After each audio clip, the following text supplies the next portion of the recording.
Saudara, Roy Suryo melaporkan 7 orang pendukung Presiden ke-7 RI Joko Widodo ke Polda Metro Jaya Kamis siang tadi. Roy Suryo melaporkan 7 orang pendukung Jokowi atas kapasitasnya sebagai warga negara Indonesia bukan sebagai tersangka kasus dugaan ijazah palsu Jokowi. Ketujuh orang yang dilaporkan Roy Suryo adalah yang sebelumnya melaporkan Roy Suryo CS ke Polda Metro Jaya atas tudingan ijazah palsu Jokowi. Ada 2 klaster terlapor, 5 orang dilaporkan atas dugaan pencemaran nama baik dan 2 orang lainnya karena tuduhan keterlibatan Roy Suryo dalam kasus korupsi proyek Hambalang. Hari ini, tanggal 8 Januari 2026, Mas Roy melaporkan 7 terlapor yang mereka tentu adalah pendukung Pak Joko Widodo. Laporkan Mas Roy ini ada 2 klaster. Klaster pertama adalah klaster di mana ada 5 terlapor yang diduga kuat telah melakukan pencemaran nama baik terkait dengan tuduhan dan fitnah bahwa ijazah Mas Roy adalah ijazah palsu. Ya, dan kemudian ada penyerangan terhadap harkat dan martabatnya Mas Roy sebagai seorang pribadi kodrati yang dilindungi oleh konstitusi dan undang-undang. Itu klaster pertama. Dan klaster kedua ada 2 terlapor, yaitu terkait dengan tuduhan bahwa Mas Roy terlibat di dalam proyek korupsi Hambalang. Pada saat itu Mas Roy sebagai bagian dari kader Partai Demokrat. Siapa saja 7 orang yang dilaporkan pihak Roy Suryo ke Polda Metro Jaya dan apa sebenarnya laporan yang diajukan? Untuk membahasnya kita sudah bersama saya dengan Abdul Ghafur Sengaji selaku pengacara Roy Suryo. Mas Sengaji, selamat malam. Selamat malam Mbak Audrey, selamat malam Bang Ade. Oke, Bang Ade Dharma juga sudah di sounding tadi Mas sama Mas Sengaji. Ini adalah Sekjen Pradi Bersatu. Jadi inisial A ini termasuk Mas Ade enggak? Jangan Mas Sengaji. Jadi hari ini secara resmi kami telah mengumumkan ada 7 orang yang dilaporkan oleh Mas Roy. Dan hari ini bukan faktor kebetulan ya. Pada tanggal 8 lahir 7 terlapor. Kemudian kalau kita flashback ke belakang, pada tanggal 7 November 2025 ada 8 tersangka. Jadi angka 7 dan angka 8 ini angka keramat juga nih dalam perkara dugaan ijazah palsu Pak Joko Widodo ya. Nah, 7 terlapor itu dibagi dalam 2 klaster. Klaster pertama itu terkait dengan dugaan tindak pidana pencemaran nama baik atas ijazah Mas Roy, dan kemudian ada penyerangan terhadap harkat dan martabat beliau sebagai seorang pribadi kodrati atau sebagai seorang warga negara yang dilindungi konstitusi, undang-undang, baik dari sisi kaidah-kaidah hukum pidana internasional maupun juga dari sisi kaidah-kaidah hukum pidana nasional kita, apalagi dengan KUHP dan KUHP baru. Dan kemudian yang di klaster pertama ini ada 5 terlapor. Inisialnya sudah disampaikan oleh Mas Roy pada saat kami konferensi pers tadi di Polda Metro Jaya, Mbak Audrey ya, yaitu ada yang inisial A, D, F, L, dan V. Yang di sebelah Anda termasuk juga yang dilaporkan? Saya nggak bisa sebut. Iya, harus di-spill dong, spill sedikit, spill. Saya nggak bisa sebut. Kalau nggak bisa apakah A ini adalah Ade Darmawan, apakah Andi Azwan, saya nggak tahu. Kalau nggak. Dan yang klaster kedua Mbak Audrey, saya lanjutkan lagi, itu pencemaran nama baik, dugaan pencemaran nama baik terkait dengan tuduhan terhadap Mas Roy bahwa Mas Roy terlibat dalam kasus korupsi proyek Hambalang. Itu ada 2 terlapor. Inisialnya B dan U. Oke, kalau nggak bisa disebutkan siapa yang detailnya, nama-namanya yang terlapornya ini, pertanyaannya apakah semuanya ini yang membela habis-habisan Pak Jokowi, artinya pendukung setia Pak Jokowi? Kami berdasarkan hasil kajian kami, karena tentu sebelum kami membuka laporan di Polda Metro Jaya, karena saya yang mendampingi Mas Roy pada saat Mas Roy membuka LP di SPKT Polda Metro Jaya dan diterima oleh bagian reserse kriminal umum, itu kami sudah melakukan kajian dan pemetaan baik terhadap perbuatan, kemudian terhadap juga unsur-unsur delik, dan kemudian terhadap pasal juga yang kami laporkan. Itu kami klasifikasi semua adalah pendukung Pak Joko Widodo. Ada 2 klaster, yaitu ada kelompok YouTuber dan ada kelompok non-YouTuber. Non-YouTuber, Oke. Kalau gitu Mas Ade melihat ini, laporan ini kan Pak Jokowi berkali-kali dituduh dugaan ijazah palsu. Kemudian Pak Jokowi dia akhirnya baru melapor. Ya, betul. Nah ini langsung melapor begitu. Nggak tahu deh, ada berapa jeda sebenarnya sebelum melapor. Belum ada somasi kayaknya. Belum ada somasi, langsung melapor, berlebihan. Ya memang di dalam hukum pidana kita kan tidak ada kewajiban untuk melakukan somasi. Somasi itu hanyalah satu upaya untuk mencari titik perdamaian. Karena Mas Roy ini difitnah, dicemarkan secara quote and quote, secara berlebihan, dan pernyataan-pernyataan itu mengandung satu dugaan tindak pidana, ya maka Mas Roy sebagai seorang warga negara punya hak untuk tidak melakukan somasi, langsung saja membuka laporan, karena hukum pidana kita tidak mengatur adanya kewajiban pelapor untuk kemudian melakukan somasi terhadap terlapor gitu, nggak ada kewajiban. Kalau dari Mas Ade sendiri, berlebihan nggak ini sih laporannya? Kalau saya bilang sih ini ada situasi yang memang Mas Roy terjepit. Kenapa? Karena kan ini tahapannya sudah berjalan nih di Polda Metro. Bahwa sebentar lagi mungkin ada tahapan-tahapan yang akan dilakukan Polda Metro, termasuk mungkin tahap pemberkasan dan lain-lain sebagainya, termasuk tahap 1 dan tahap 2, penyerahan barang bukti dan juga para tersangka. Nah, kemudian saya melihatnya gini, Mbak, sengaja dihajar-hajarin ini pendukung Pak Jokowi, tapi percayalah bahwa kalau itu adalah militansi dari pembela Bapak Insinyur Joko Widodo, pendukungnya, saya rasa mereka nggak ngeper, tidak akan pernah takut sama. Jadi Anda anggap ini merupakan serangan balik? Serangan balik untuk supaya pendukung Pak Jokowi ini tidak akan mendukung lagi, dalam artian ada rasa takut ketika dibela Pak Jokowi ini nanti bisa dilaporkan. Nah, ini yang saya lihat, kalau saya melihatnya di situ bahwa ada indikasi bahwa ini perang yang memang sudah disetting ya, bagaimana caranya agar pendukung Bapak Joko Widodo itu tergerus. Tetapi saya yakin para calon terlapor ini, ya kan, kalau memang mereka dilaporkan dan itu pendukungnya, saya melawan dia. Oke, kita tahan dulu sebentar ya, kita dengarkan dulu kumandang azan maghrib bagi wilayah Jakarta dan juga sekitarnya.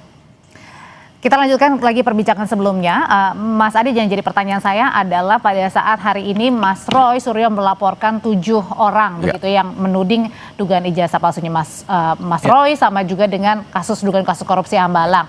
Nah, di beberapa hari berikutnya ini kan Partai Demokrat juga melapor nih. Sebelumnya. Selang beberapa hari, apakah ini kemudian Anda menduga-duga jangan-jangan ada kaitannya nih satu-satu? Ya, kita tidak bisa menduga-duga ya. Tetapi apapun itu, saya melihat kalau laporan Partai Demokrat kan jelas tuh nama-namanya tuh nggak dijadikan satu question mark bagi masyarakat Indonesia. Ini inisial A, B, C, D dan lain-lain sebagainya. Itu langsung. Tetapi saya meyakini bahwa dan menyayangkan Partai Demokrat melakukan pelaporan. Kenapa? Karena ini tidak baik untuk parpol. Kalau yang sekarang ini kan haknya Mas Roy, dia laksanakan ketika dia merasa dicemarkan. Tetapi apapun itu, kan ada status tersangka di sini. Tersangka bagi Mas Roy. Nah, ketika seorang tersangka melaporkan, nah ini seperti apa? Dan ini ada kaitannya juga dengan ijazah palsu. Artinya ijazah yang diduga palsu ya, yang sudah dimumingkan dari 10 tahun yang lalu, itu sudah bergulir terus-menerus. Tapi ya inilah masyarakat akan menilai ini partai politik tertentu. Oke, balik lagi ke tudingannya Mas Roy hari ini. Jadi Mbak Audrey, saya perlu klarifikasi yang apa yang disampaikan oleh Bang Ade Darmawan ya. Saya pikir dalam persoalan penegakan hukum kan kita tidak boleh berhalusinasi.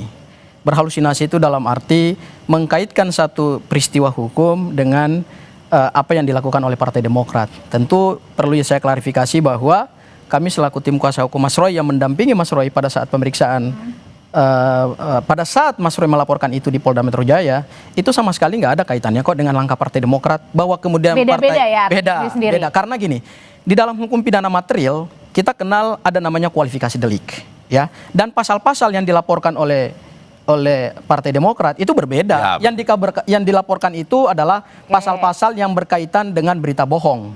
Ya, pasal 263 KUHP. Sementara yang kami laporkan ini terkait dengan pencemaran nama baik. Ada pasal 433 ayat 2 dan pasal 434 ayat 1. Itu perlu saya klarifikasi dulu tuh ya. Jadi jangan kita berhalusinasi soal itu. Yang kedua, soal status tersangka Mas Roy. Saya pikir hari ini seluruh dunia juga tahu Mas Roy itu adalah tersangka. Tetapi penetapan tersangka berdasarkan KUHP kita dan KUHP kita dan semua aturan perundang-undangan kita, baik undang-undang kekuasaan kehakiman, undang-undang kejaksaan, KUHP yang baru, KUHP yang baru, itu tidak ada pembatasan kalau seorang menjadi tersangka kemudian tidak boleh membela harkat dan martabatnya. Nggak, beda. Jadi yang dilaporkan oleh Mas Roy ini dua peristiwa hukum yang berbeda dengan yang punya Pak Jokowi. Tapi apakah yang tadi juga sudah dilaporkan oleh Mas Roy, Anda juga membawa bukti? Buktinya apa? Loh, LP itu bisa diterima karena kami bisa meyakinkan pihak Polda Metro Jaya pada saat kami mempresentasikan, karena saya yang mempresentasikan semua bukti-bukti dan unsur-unsur delik, ya kan, kami bisa mempresentasikan itu sehingga kemudian penyidik merasa yakin dengan bukti awal yang cukup ini. Apa nih buktinya? Karena gini. Atau buktinya apa? Di KUHP kita yang baru, ingat ya Bang? Iya, 8. Itu ada 8 alat bukti. Iya. Ya. 8 alat bukti, salah satunya adalah bukti elektronik. Iya. Dan kemudian ada juga barang bukti. Iya. Sekarang beda dengan KUHP yang lama. Kalau KUHP yang lama itu kan hanya 5 alat bukti diatur dalam pasal 184 KUHP yang baru. Nah, kami membawa bukti-bukti elektronik, ya, baik dalam bentuk flash disk yang mana Mas Roy mengunggah video-video tersebut dari kanal YouTube. Jadi meskipun ada beberapa calon terlapor atau quote and quote ya, quote and quote mungkin nanti naik tahap penyidikan akan ada tersangka kepada mereka itu sudah kemudian men-take down beberapa video. Saya jujur saja, ada beberapa yang sudah menghapus ini seperti ingin menghilangkan jejak digitalnya gitu. Tapi kan Mas Roy bukan orang yang bodoh gitu. Mas Roy seorang ahli telematika yang sudah kemudian melakukan kajian secara detail, ya, melakukan pemetaan secara detail, baik dalam sisi pernyataan-pernyataan, detik per detik, menit per menit, dan kemudian sudah mengunggah itu semua. Jadi kami sudah simpan semua bukti-bukti itu, dan bukti-bukti itulah yang kemudian meyakinkan penyidik, meyakinkan Polda Metro Jaya, sehingga keluar LP. Ya, tidak masalah. Nah, kalau gitu pertanyaan berikutnya, Mas Ade, apakah kemudian dengan tadi bukti-bukti yang sudah dibawa dan diserahkan ke polisi juga menurut Anda nih sampai sekarang bulan Januari 2026 kasus dugaan ijazah palsunya Pak Jokowi sekarang melebar ke kasus pelaporan dugaan ijazah palsunya Mas Roy, belum lagi tadi dugaan korupsinya dan lain sebagainya. Apakah ini semakin melebar nggak? Jadi ujungnya ini sebenarnya yang mana nih? Jadi sebenarnya ini counter attack aja sih. Kalau saya melihat, artinya ya yang saya katakan tadi bahwa ingin menggerus, ya, kalau dari sisi politik itu pengen menggerus apa? Dukungan Pak Jokowi, pembelaan terhadap Pak Insinyur Joko Widodo, pendukung-pendukungnya ikut dilaporkan gitu loh. Padahal sebenarnya kontestasinya saat ini ya kan antara Bapak Jokowi dan Roy Suryo CS kan itu. Nah, mereka ini kan adalah pegiat sosial media.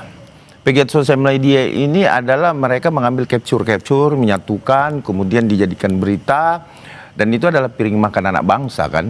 Nah, makanya saya selalu menyayangkan. Tapi Bang Ade, mohon maaf, sebentar, di dalam bukti-bukti yang kami miliki itu tidak ada yang mengcapture, tapi itu pernyataan-pernyataan langsung. Saya belum melihat baru dugaan aja. Iya, tapi kalau bukti kami nggak ada. Saya pastikan itu tidak pernyataan-pernyataan orang lain diambil. Dan saya juga belum tahu siapa-siapa yang dilaporkan, tetapi yang pasti adalah ketika kemudian ini berproses, kita lihat aja Bang sampai di mana proses ini bisa berjalan, kan itu.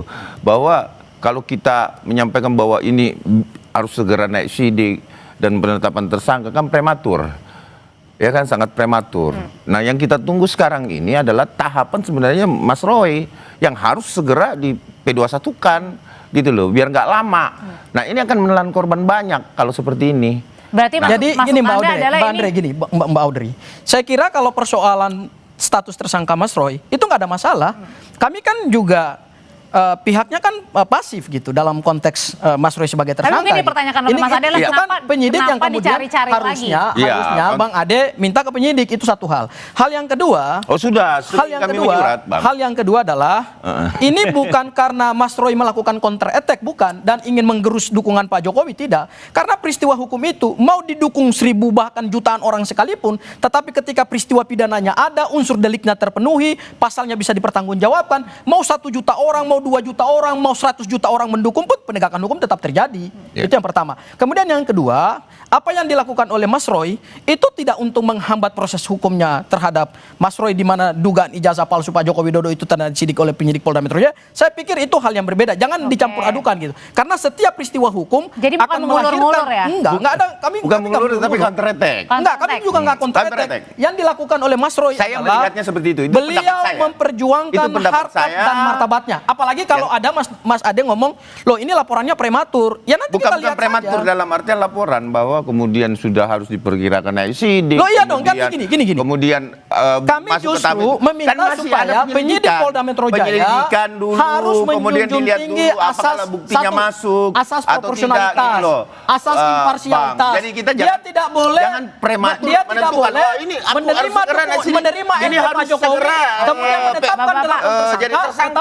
tapi terhadap laporan Mas Roy itu tidak ditindaklanjuti dengan penyidikan dan penetapan tersangka. Nah, kalau gitu pertanyaan, karena kami punya bukti yang cukup kuat. Oke, kalau punya bukti yang cukup kuat, waktu itu kan beberapa waktu lalu Mas Ade juga menginginkan tersangka Mas Roy ini segera ditahan. Ya. Apakah Anda juga melihat dengan tidak ditahannya ini seakan-akan membuat tersangka Roy Suryo CS ini kemudian bisa melakukan apapun? Masih ada tahapan yang bisa melakukan penahanan karena gini. Tapi Anda berarti artinya tetap meminta untuk ditahan? Tetap saya meminta kepada Polda Metro Jaya untuk dilakukan penahanan. Saya konsisten di situ. Kenapa? Karena ini ancaman di atas 5 tahun gitu loh. Ya harus dilakukan penahanan dong. Kalau syarat objektifnya sudah dilaksanakan, syarat subjektifnya harus berjalan dong. Kita sudah Polda Metro Jaya dalam hal ini sebagai penyidik itu sudah melaksanakan syarat-syarat objektifnya. Nah, sekarang sisa syarat subjektifnya dia. Artinya, kenapa saya bilang begitu? Gelar perkara sudah dilaksanakan. Ya kan, ijazah sudah diperlihatkan, ya kan. Terus kemudian saat ini yang tidak diambil tiketnya adalah Prapit.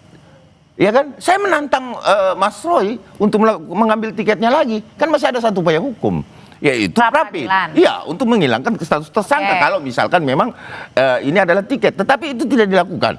Padahal penyidik juga memberikan kesempatan untuk diperiksa ahli-ahli mereka dan saksi meringankan. Nah, ini secara objektif sudah dilalui, makanya kami tetap meminta kepada Polda Metro Jaya untuk menjalankan syarat subjektifnya, itu melakukan penahanan dong. Biar fair saya gitu loh. pikir kalau istilah kemudian kami meminta, saya pikir kalau sebuah negara hukum itu kan tidak boleh ada permintaan yang sifatnya permohonan. Ya, kalau permohonan boleh, tapi kalau permintaan untuk menekan, untuk kemudian ini saya pikir kita tetap profesional. Kita menjunjung tinggi asas penegakan hukum, yaitu rule of law dan due process of law. Nah, terkait dengan penahanan, saya pikir kalau penyidik itu mau melakukan penahanan dari awal tanpa diminta oleh Bang Ade pun, pada saat Mas Roy diperiksa sebagai tersangka, itu harusnya sudah dilakukan penahanan. Ya, upaya paksa secara objektif sudah dilakukan, yaitu pencekalan. Nah, sekarang tahapannya pencekalan dengan penahanan itu dua langkah hukum yang berbeda.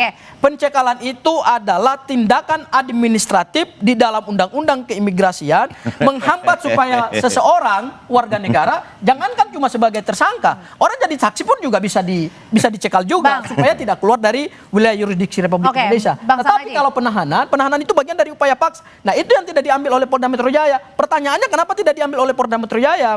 Berdasarkan keyakinan kami dengan KUHP yang baru, Undang-Undang Nomor 20 Tahun 2025 yang baru saja berlaku tanggal 2 kemarin, justru penahanan itu semakin diperketat oleh undang-undang di pasal 100 ayat 4. Yaitu bukan hanya syarat objektifnya saja ancaman pidananya harus 5 tahun. Sekarang syarat subjektifnya itu diperketat. Yaitu selain 3 itu tadi Bang, yaitu 2 kali panggil mangkir, mempengaruhi saksi, kemudian memberikan pernyataan palsu. Itu kan tidak pernah dilakukan oleh Mas Roy. Balik lagi ke topik kita soal yang laporan Mas Roy pada hari ini. Kalau gitu sebenarnya yang dilaporkan itu terkait dengan konten-konten pernyataannya atau gimana nih, kan karena tadi bilangnya pendukungnya Pak Jokowi kan yang Anda laporkan. Iya, yang dilaporkan itu kan adalah perbuatan-perbuatan.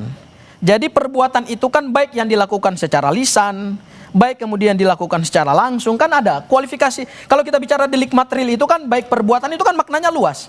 Perbuatan dengan misalnya fisik, kalau itu masuk nanti ke kekerasan, ke penganiayaan, ke pembunuhan. Kalau masuknya lewat kata-kata, ya berarti di situ ada pencemaran nama baik dan fitnah, dan itu diatur secara ketat. Mas Ade merasa Anda pernah mencemarkan nama baiknya Mas Roy? Kalau saya sih pribadi tidak pernah membahas Hambalang ya. terus kemudian tidak pernah membahas Dugaan terkait ijazah. Ya, jadi saya rasa mungkin saja itu, dan saya tidak pernah tuh membahas itu ya. Jadi saya rasa berarti bukan masuk inisial A ya? Iya, bisa saja. Karena saya belum pernah di media manapun, mau di YouTube, mau di media mainstream seperti Kompas dan lain sebagainya, itu saya belum pernah membahas tentang itu. Namun apapun itu, bahwa saya tetap berpikir, menganalisa bahwa apa yang dilakukan Mas Roy ini counter attack dari laporan Bapak Insinyur Joko Widodo. Itu aja, bahwa faktanya ada ketakutan Mas Roy sebenarnya ini. Ini kan tahapannya jadi dicari-cari. Iya, ini sebentar lagi kok, bahwa ini akan P21 sebentar lagi kok ini. Kita melihat itu. Namun sisa diperiksa saksi yang meringankan dan saksi adicar ya yang saya pikir nggak masalah itu Bang Ade, kami tetap menghargai proses hukum kok. Bahwa kemudian ada ketakutan ya itu kan persepsinya Bang Ade saja, ya kan.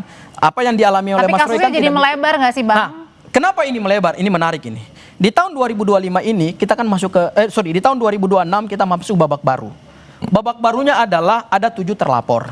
Babak yang lamanya itu ada 8 tersangka. Kenapa kemudian dia melebar begini? Persoalannya Mas Roy apa bukan? Persoalannya adalah kenapa Pak Joko Widodo dari awal mengambil langkah hukum pidana terhadap hasil penelitian Mas Roy, Bang Rismond dan Dr. Tifa. Ketika dia ambil langkah hukum pidana kemudian dibela oleh para pendukungnya, begitu ada dugaan peristiwa pidana yang juga dilakukan oleh para pendukungnya, maka Mas Roy punya hak juga dong untuk mengambil langkah hukum Tapi pidana. bukannya sah-sah saja jadi ketika para pendukung mendukung? Sah-sah saja. Jadi kami tidak untuk konteksnya adalah kalau sah saja maksudnya kenapa harus melaporkan gitu? Kenapa tidak ada sah-sah saja gitu? itu dalam arti hak seorang warga negara ketika dicemarkan nama baiknya, kan Pak Jokowi juga mengambil langkah itu ketika merasa nama baiknya dicemarkan.